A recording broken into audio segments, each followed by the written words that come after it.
She doesn't deserve a dime of it. She wouldn't even know what to do with that kind of money. That's what my own brother said about me.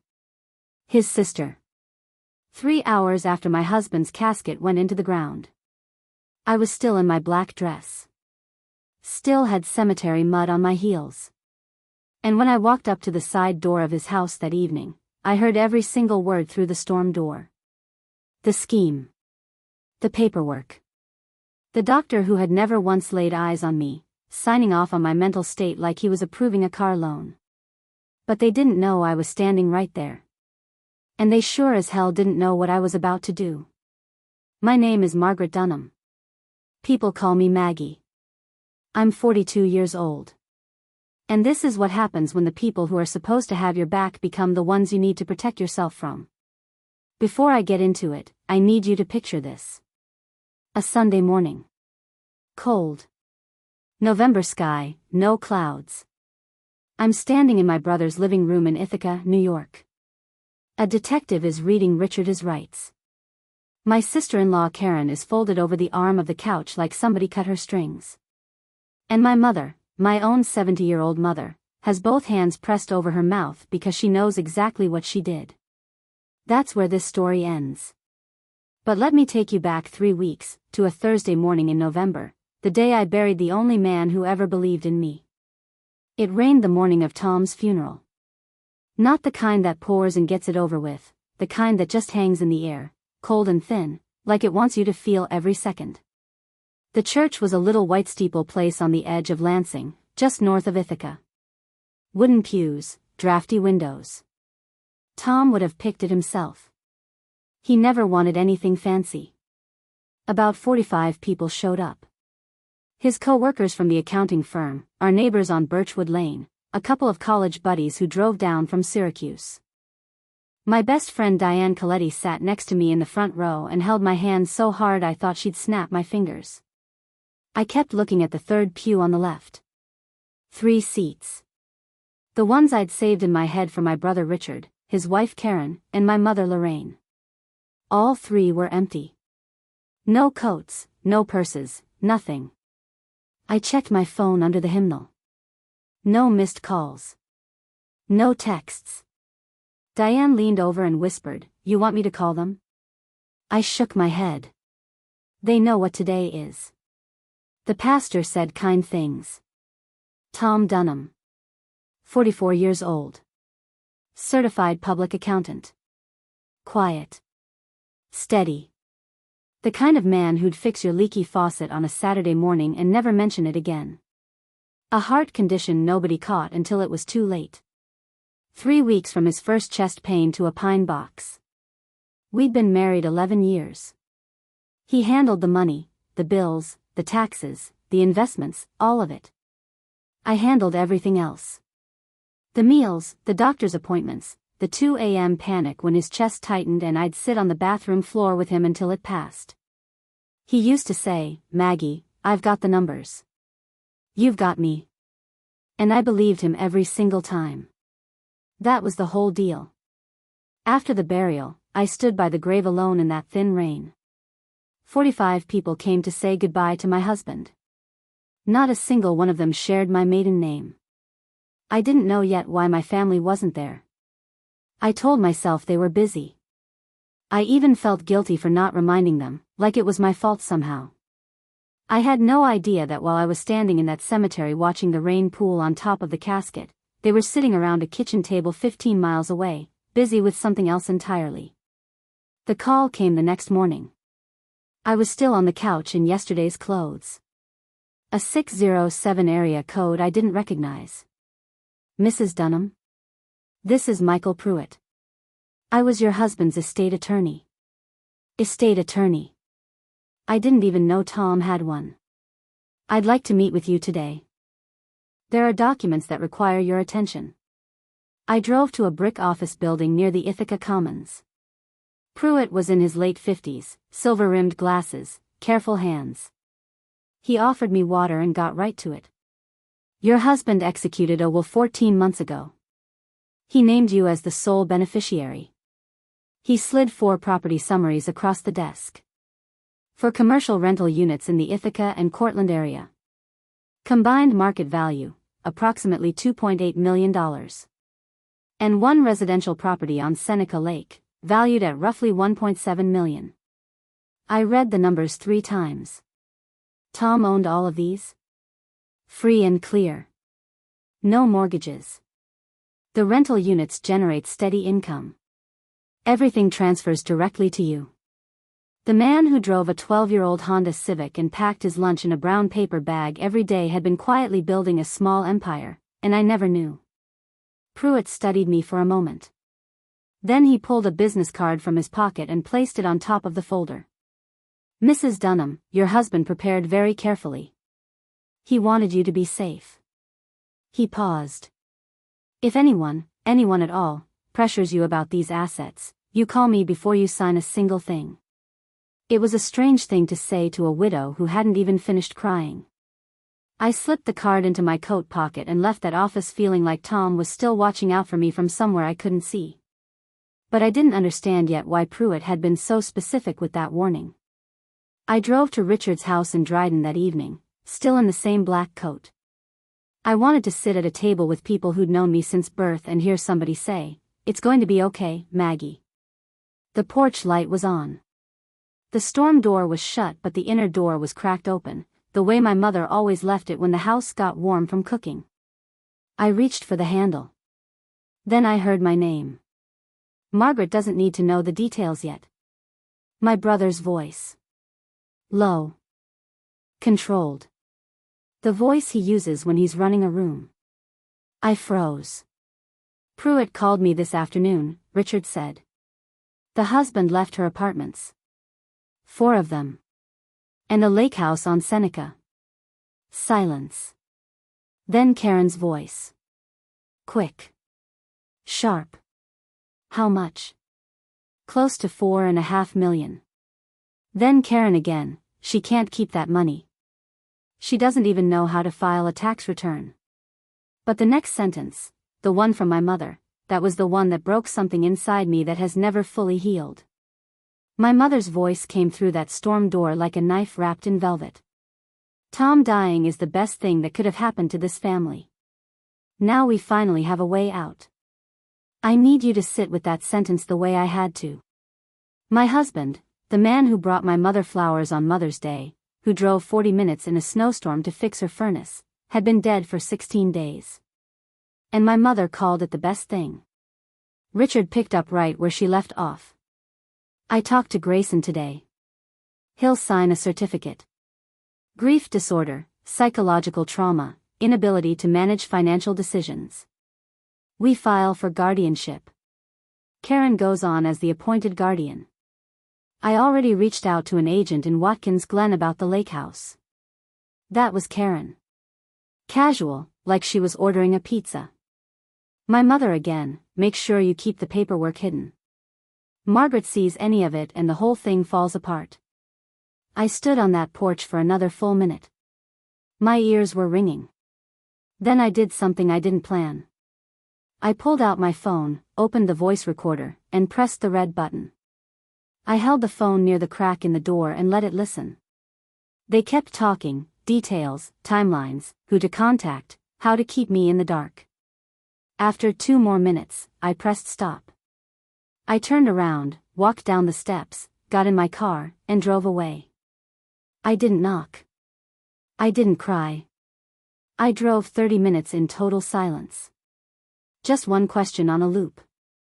How long had they been looking at me and seeing a $sign instead of a person? I sat at the kitchen table in the apartment Tom and I shared for 11 years. His coffee mug was still in the drying rack. I called Diane at 11 at night. She picked up on the second ring. She always does when it's me. I told her everything, the empty pews, Pruitt's office, the porch, every sentence I heard through that storm door. Diane didn't interrupt. She just listened. And that's what makes Diane dangerous. She listens the way lawyers do, catching every thread. Maggie, do not call Richard. Do not call Karen. Do not call your mother. First thing tomorrow, call Pruitt, then call me. I know what to do. Diane is a legal secretary at an estates law firm in Syracuse. She spent 13 years around probate cases and guardianship filings. She recognized what my family was doing before I even had a word for it. Using a doctor to certify you as incapacitated without ever examining you, then filing for guardianship to control your assets, that's not a family disagreement, Maggie. That's a felony. My mother called the next morning at 9:15. Warm voice. Perfectly rehearsed. Honey, why didn't you come by yesterday? We waited up for you. Diane had coached me, act normal, don't tip them off, by time. Sure, Mom. Sunday works. I hung up and immediately dialed Pruitt. Mr. Pruitt, my brother contacted you yesterday. What exactly did he ask? A pause. He asked about the total value. He asked whether you were the sole beneficiary. And he asked, hypothetically, what would happen if you were declared legally incapacitated. Tom's attorney had seen it coming before I did. If your brother files for guardianship and you don't respond in time, a judge could grant a temporary order in as few as 14 days. I'm filing a preemptive objection today. Then he gave me one more name, Dr. Anna Rossetti, a board-certified psychiatrist, independent, 22 years of practice. If we have a legitimate psychiatric report confirming your full capacity, any filing based on a fraudulent certificate collapses on contact. I called before lunch.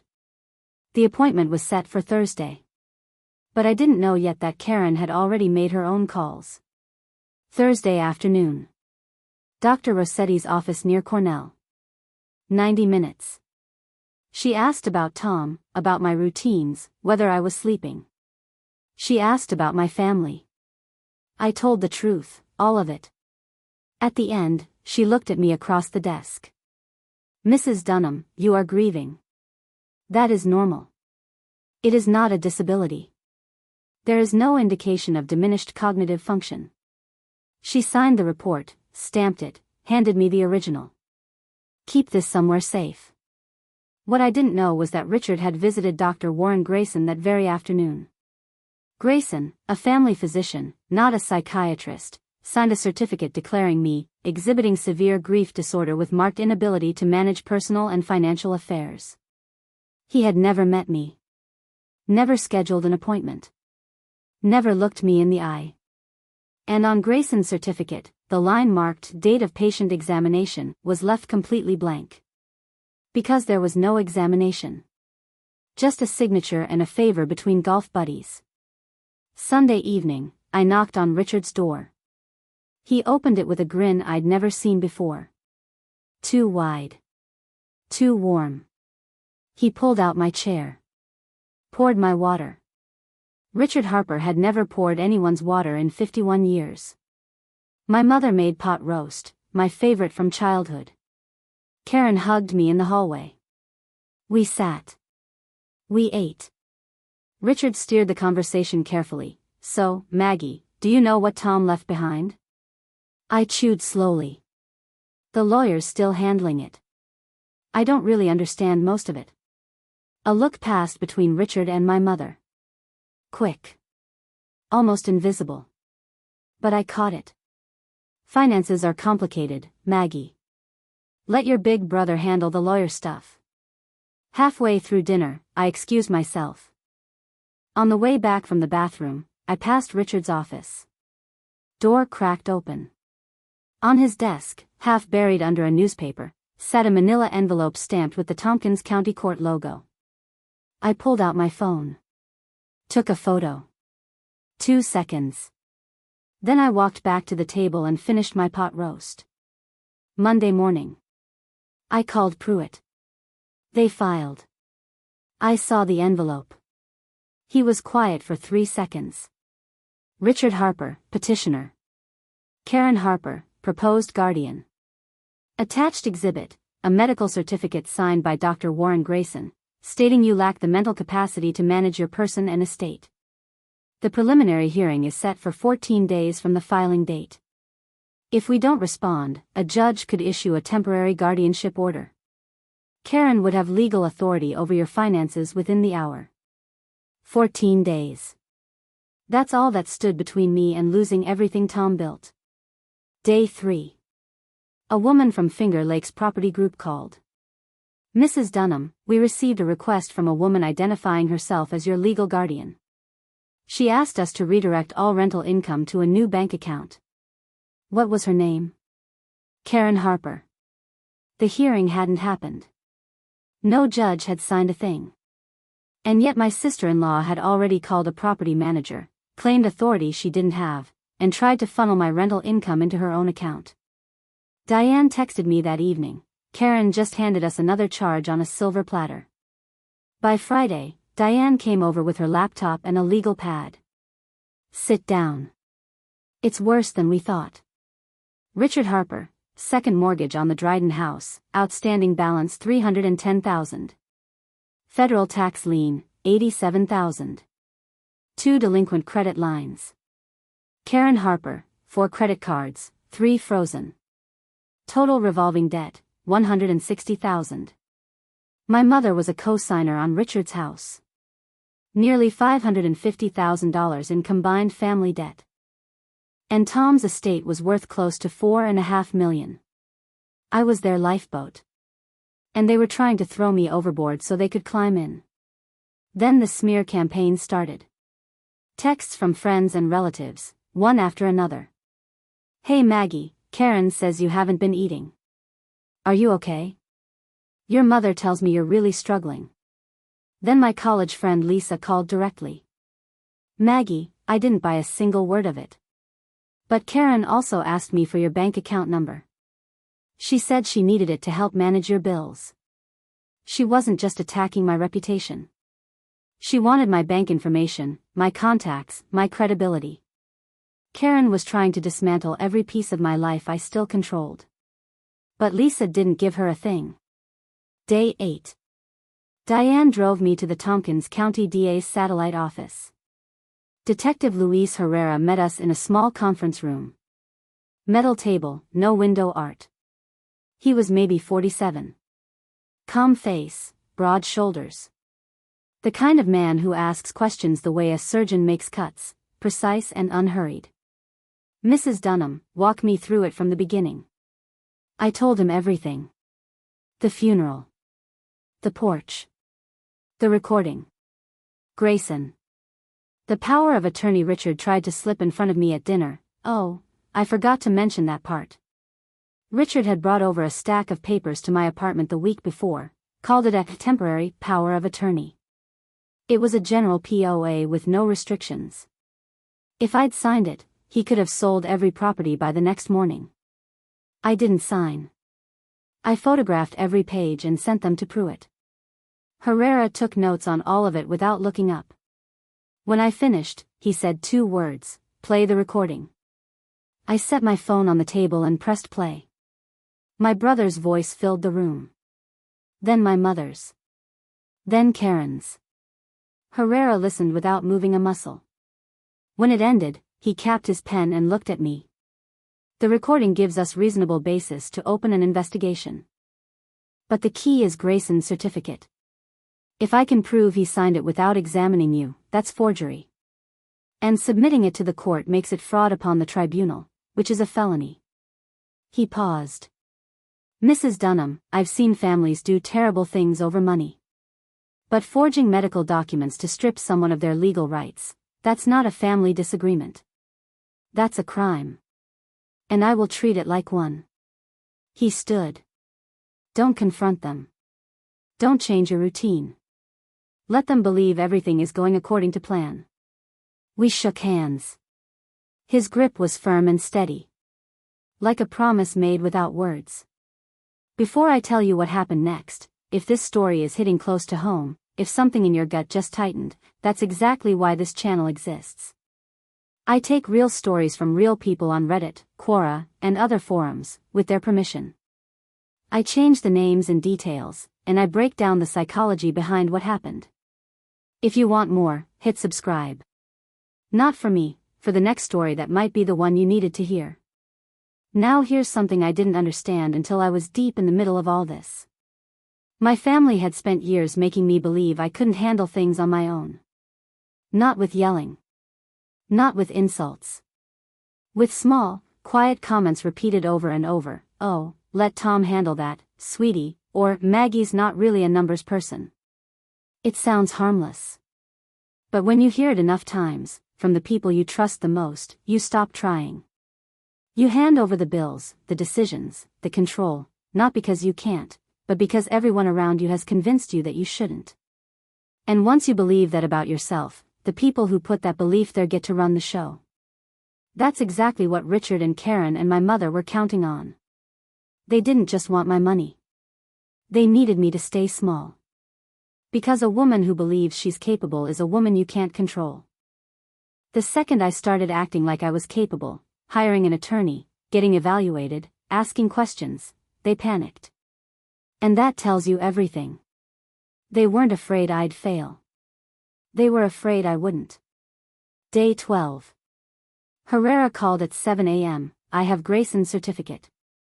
Signature line filled. Diagnosis filled. But the line for date of patient examination, blank. Method of evaluation, blank. His appointment records show no record of you. He signed a legal medical document certifying your incapacity without ever being in the same room as you. That's forgery. I'm obtaining a warrant for his arrest this morning. Doctors cooperate when their license is on the line. And when he talks, he'll confirm who asked him to sign. That gives us the chain to your brother, your mother, and your sister-in-law. Detective, when you go to my brother's house, I want to be there. Long silence. Are you sure? I need to see their faces. And they need to see mine. Sunday morning. 10 o'clock. The Harper residence in Dryden. I already knew what I'd wear. The same black coat I wore to Tom's funeral.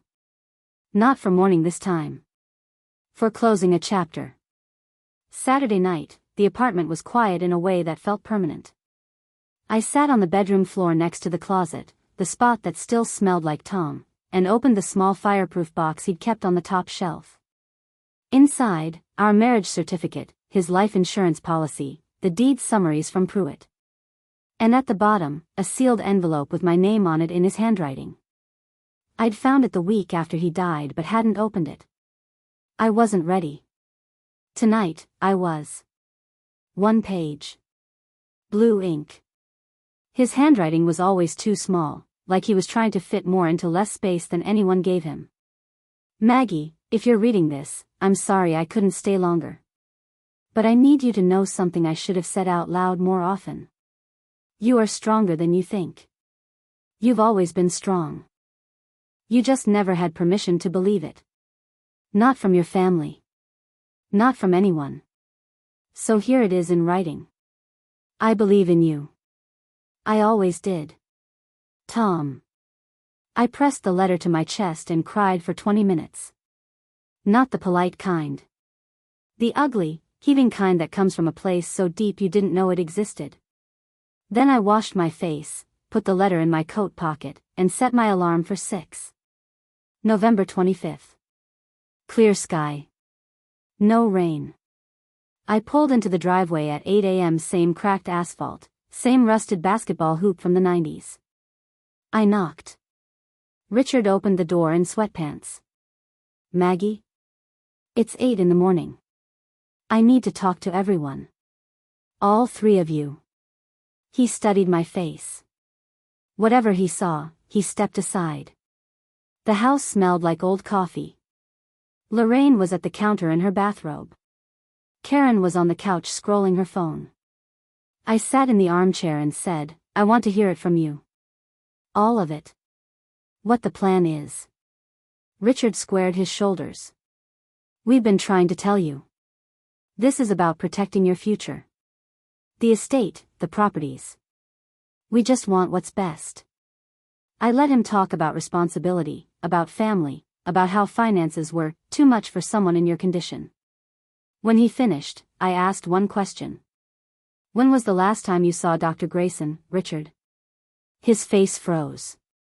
Mid-breath. Mid-sentence. Mid-lie. And that's when the doorbell rang. Richard looked at me. I didn't look away. He walked to the door and opened it. Detective Luis Herrera stood on the porch in a dark blazer, badge on his belt. Behind him, Michael Pruitt in a charcoal suit and Diane with a manila folder. Mr. Richard Harper? I'm Detective Herrera, Tompkins County Sheriff's Office. May I come in? Richard's mouth opened. Nothing came out. They filed into the living room. Lorraine knocked her coffee mug off the counter. It shattered on the tile. Nobody picked it up. I'm here regarding a petition for guardianship filed with Tompkins County Court by you, Mr. Harper, on behalf of your sister Margaret Dunham. That's a private family. When the medical certificate attached to that petition is fraudulent, it becomes a criminal matter. Herrera pulled a document sleeve from his jacket. This certificate declares your sister incapacitated. But Dr. Grayson never examined her. The examination field is blank. His records show nothing. Dr. Grayson was taken into custody this morning. He has been cooperative. Richard's face drained of color. All at once. Dr. Grayson states that you personally requested he sign a certificate of incapacity without conducting an examination. He states your mother provided the diagnostic language. And he states your wife was aware of and participated in the plan. Karen shot to her feet. I didn't know about the doctor. This was Richard's idea. Richard spun toward her. You called the property manager pretending to be her guardian, because you told me to. They turned on each other in under 10 seconds. Right there in front of a detective, an attorney, and me. I stood up. The room went still. I spoke quietly. The way you speak when you want every word to land. I heard everything. The night of Tom's funeral. I stood outside that door and listened. I heard Richard say Grayson would sign the papers. I heard Karen say she'd already called an agent for the lake house. And I heard Mom say, I looked directly at my mother. Tom dying is the best thing that could have happened to this family. Lorraine's face crumpled. Margaret, I didn't mean, you said it, Mom. Word for word. And I recorded it. Nobody moved. The broken mug was still on the floor. And the silence was louder than anything they'd ever said. I'm not here for revenge, I said. I'm here to tell you, I heard you. I know. And I choose not to forgive. Officers stepped inside from the porch. Richard was arrested on 3 counts. Fraud upon the court, criminal forgery, and conspiracy to misappropriate assets. Lorraine was charged with conspiracy and accessory to fraud. Karen, identity fraud and attempted theft by deception. They led all 3 out the front door and into separate vehicles. A neighbor across the street stood on her lawn with a garden hose, frozen mid-spray. 2 weeks later, Pruitt called. The guardianship petition was dismissed with prejudice, permanently. I was confirmed as sole legal owner of all 4 properties. No conditions. No oversight. No guardian. Just me. Richard received 18 months. Lorraine got 12 months probation and 200 hours of community service. Karen, 6 months in county jail, 3 years supervised probation. Dr. Grayson had his medical license suspended. 3 weeks after the sentencing, my mother called from a blocked number. Margaret, your brother is going to lose the house. I don't know where I'm going to live. I stood at the kitchen window.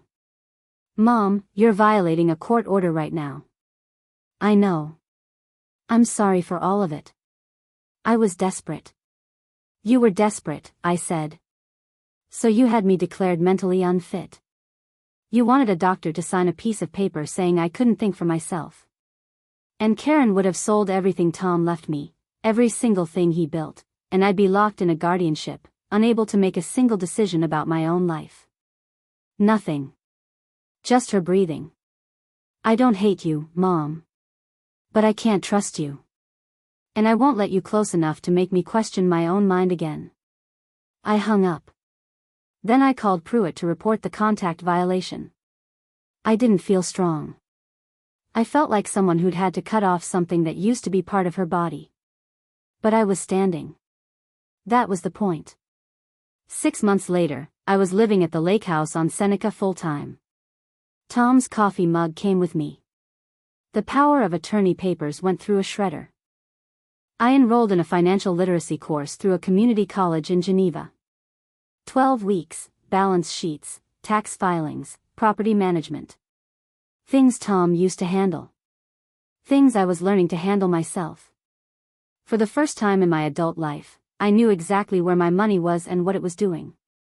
I don't talk to Richard. I don't talk to Karen. I don't talk to my mother. That's not anger. It's architecture. I built a wall where there used to be a door, and I'm not looking for the blueprints to undo it. This morning, I woke up at 6, made coffee, walked out to the porch. The lake was doing what it always does, still and silver at dawn, then slowly catching the light. There's no one at my door asking me to sign anything. No one on the phone telling me I'm not capable. No one in the next room whispering about how to take what's mine. Tom left me 4 walls and a roof, 4 rental units, and a house by the water. But the thing he actually left me, the thing no forged certificate could ever touch, was the belief that I deserve to be safe. That I am enough. That the quiet voice in my head that says, "You can do this," is not lying. If someone in your life is telling you that you're not smart enough, not strong enough, not stable enough to make your own decisions, hear me. That is the language of someone who wants to control you. It is not the truth. What we do on this channel is take real stories from real forums, with the person's permission.